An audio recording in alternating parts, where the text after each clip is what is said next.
नमस्कार, मैं हूं करमवीर और आप देख रहे हैं फॉलो अप। पीएम मोदी हो सकता है आजकल एक गाने की पंक्तियां दुश्मन न करे दोस्त ने वो काम किया है गुनगुनाते हों। इसकी एक वजह भी है। पहले तो उन्हें अपने एक पुराने दोस्त अडानी के चलते विपक्ष सदन से लेकर सड़क तक घेर ही रहा था।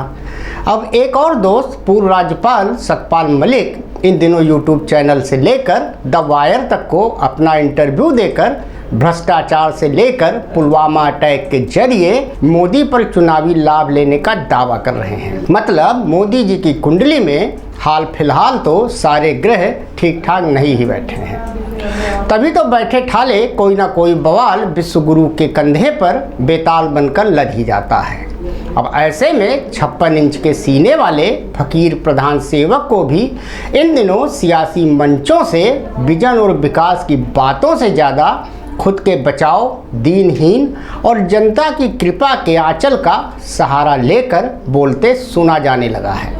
जम्मू कश्मीर, गोवा और मेघालय के राज्यपाल रहे जाट किसान नेता सतपाल मलिक अपने इंटरव्यू में जिस तरह से भ्रष्टाचार पर पीएम के ज़्यादा गंभीर ना होने, कश्मीर मुद्दे पर अल्पज्ञानी होने, पुलवामा कांड पर सरकार की अदूरदर्शिता से लेकर संघ के खाते से भाजपा के पदाधिकारी राम माधव पर रिलायंस और एक बीमा कंपनी के लिए लाइजनिंग करने का दावा करते हैं, उससे एक बात तो साफ तौर पर निकल कर आती है कि कुछ ना कुछ तो ऐसा जरूर चल रहा है जिसे भक्त जनता राम मंदिर, विश्व गुरु, फ्री राशन और मोदी जी के जुमले वाले चहरदीवारी के भीतर समझना नहीं चाहती। पूर्व राज्यपाल सतपाल मलिक के खुलासों के बाद विपक्षी दलों को भी बैठे बिठाए पीएम मोदी को घेरने का नया मुद्दा मिल गया। शनिवार को इसी मुद्दे पर दिल्ली शराब घोटाले में सीबीआई के सम्मन पर प्रेस कॉन्फ्रेंस करते हुए सीएम अरविंद केजरीवाल ने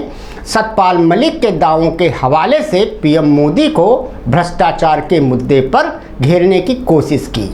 तो वहीं इसके ठीक बाद कांग्रेस ने अपनी पीसी कर पीएम मोदी से 5 तीखे सवालों का बुकेट थमा दिया। रही सही कसर संघ कोटे से बीजेपी नेता राम माधव ने पहले ही आनन फानन में मलिक को मानहानि का नोटिस देकर पूरा कर दिया था। राम माधव के नोटिस में अजीब बात यह है कि इस मामले में जब पहले ही सीबीआई सतपाल मलिक से पूछताछ कर चुकी है, तब राम माधव को सीबीआई से गुहार लगानी चाहिए थी, लेकिन उन्होंने इसके बजाय मानहानि नोटिस वाला रास्ता चुना। वैसे हमारे देश में कहावत आम है कि देश की जनता की याददाश्त बहुत कमज़ोर है, ज़्यादा दिन तक याद रखना हमारी फितरत नहीं।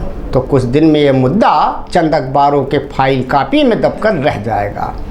वैसे भी देश की मेन स्ट्रीम मीडिया ऐसी खबरों की जगह हिंदू मुसलमान अतीक के उठने बैठने वाली खबरों को ज़्यादा बड़ा मामला मानती है। आइए आपको बताते हैं कि सतपाल मलिक के उस इंटरव्यू से आखिर इतना कोहराम क्यों मचा हुआ है। कर्नाटक विधानसभा चुनाव और यूपी निकाय चुनाव के दौरान मोदी सरकार, भारतीय जनता पार्टी और जम्मू कश्मीर की सियासत में हलचल मचा सकने का मादा रखने वाले एक साक्षात्कार में धारा 370 खत्म होने के दौरान जम्मू कश्मीर के पहले अंतिम राज्यपाल रहे सतपाल मलिक ने ये कहकर कि मैं सेफली कह सकता हूं कि प्रधानमंत्री को भ्रष्टाचार से बहुत नफरत नहीं है, सियासी बम फोड़ दिया है, जिसकी गूंज और इससे होने वाले नुकसान का आकलन वक्त बताएगा। मलिक फरवरी 2019 के पुलवामा आतंकी हमले और उसी साल अगस्त में धारा 370 को निरस्त करने के दौरान जम्मू कश्मीर के राज्यपाल थे। उन्होंने द वायर से तकरीबन 1 घंटे के साक्षात्कार के दौरान ये भी कहा कि प्रधानमंत्री को कश्मीर के बारे में गलत जानकारी है और वे वहां से अनभिज्ञ हैं। साथ ही उन्होंने उन्हें यानी कि मलिक को केंद्रीय गृह मंत्रालय की चूकों, जिनके कारण फरवरी 2019 में पुलवामा में सैनिकों पर घातक हमला हुआ, के बारे में बोलने से मना किया था। मलिक ने यह खुलासा भी किया कि कैसे सीआरपीएफ ने अपने जवानों को लेकर जाने के लिए विमान की मांग की थी, लेकिन केंद्रीय गृह मंत्रालय ने इनकार कर दिया था। सबसे हैरान करने वाली बात उन्होंने ये कही कि उन्होंने इस सभी चूकों को सीधे मोदी के समक्ष उठाया, तब प्रधानमंत्री ने उनसे इस बारे में चुप रहने और किसी को ना बताने को कहा था। यही बात वो NSA अजीत डोभाल को लेकर भी कहते हैं। मलिक ने यह भी कहा कि उन्हें फौरन एहसास हुआ कि यहाँ इरादा पाकिस्तान पर दोष गढ़ना और सरकार और भाजपा के लिए चुनावी फायदा पाना था। मज़ेदार बात यह है कि पुलवामा हमले के बाद ही देश में आम चुनाव हुए थे, जिसमें बीजेपी ने चुनाव आयोग द्वारा इस मुद्दे पर सियासत न करने की गाइडलाइन को धता बताते हुए जोर शोर से भुनाया था। यहाँ तक कि महाराष्ट्र के चुनावी सभा के दौरान पीएम मोदी ने पुलवामा के नाम पर नए बने वोटरों से अपील भी की थी। यानी कि मलिक के दावों में कुछ तो ऐसा है जिसकी परतें खुलनी चाहिए। मलिक ने पुलवामा की घटना में गंभीर खुफिया चूक की बात करते हुए 300 किलोग्राम RDX पाकिस्तान से लेकर आई कार पर भी सवाल उठाए हैं।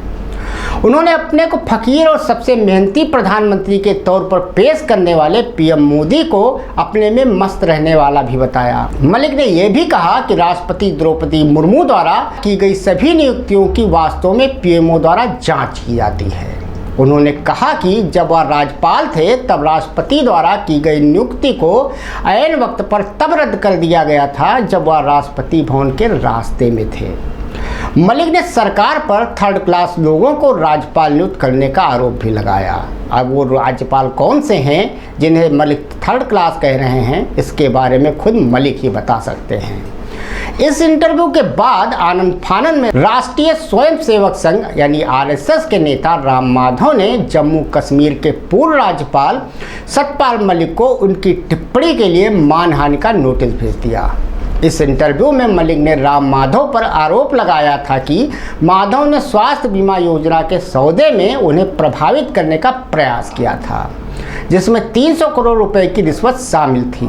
मलिक के इस यूट्यूब इंटरव्यू के बाद कांग्रेस ने मुद्दा लपकते हुए बीते मंगलवार यानी 11 अप्रैल को एक प्रेस कॉन्फ्रेंस आयोजित की, जहां मलिक का इंटरव्यू चलाया गया और एक पूछा गया कि सतपाल मलिक के आरोपों के बाद CBI या ED राम माधव के दरवाजे पर दस्तक क्यों नहीं दे रही।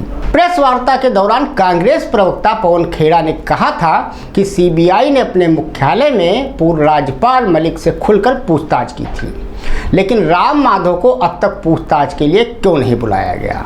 इसके बाद राम माधव ने गुरुवार को जम्मू कश्मीर के पूर्व राज्यपाल सतपाल मलिक को जानबूझकर और दुर्भावनापूर्ण रूप से उन्हें बदनाम करने की साजिश रचने के लिए मानहानि का नोटिस भेजा।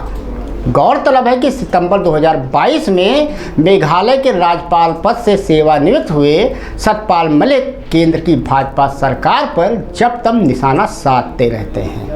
हालांकि सतपाल मलिक ने इससे पहले भी सितंबर 2022 में कहा था कि उन्हें संकेत दिया गया था कि अगर वह केंद्र के खिलाफ बोलना बंद कर दें तो उन्हें उपराष्ट्रपति बना दिया जाएगा। मलिक ने उस समय आयकर विभाग व ED द्वारा मारे जा रहे छापों को लेकर केंद्र सरकार की आलोचना पर कहा था कि कुछ छापे भाजपा वालों पर भी डलवा दिए जाएं तो यह बात नहीं कही जाएगी, भाजपा के छापे डलवाने लायक बहुत सारे लोग हैं। इससे पहले सतपाल मलिक किसान आंदोलन से जुड़े मसलों को लेकर भी मोदी सरकार को आड़े हाथों ले चुके हैं।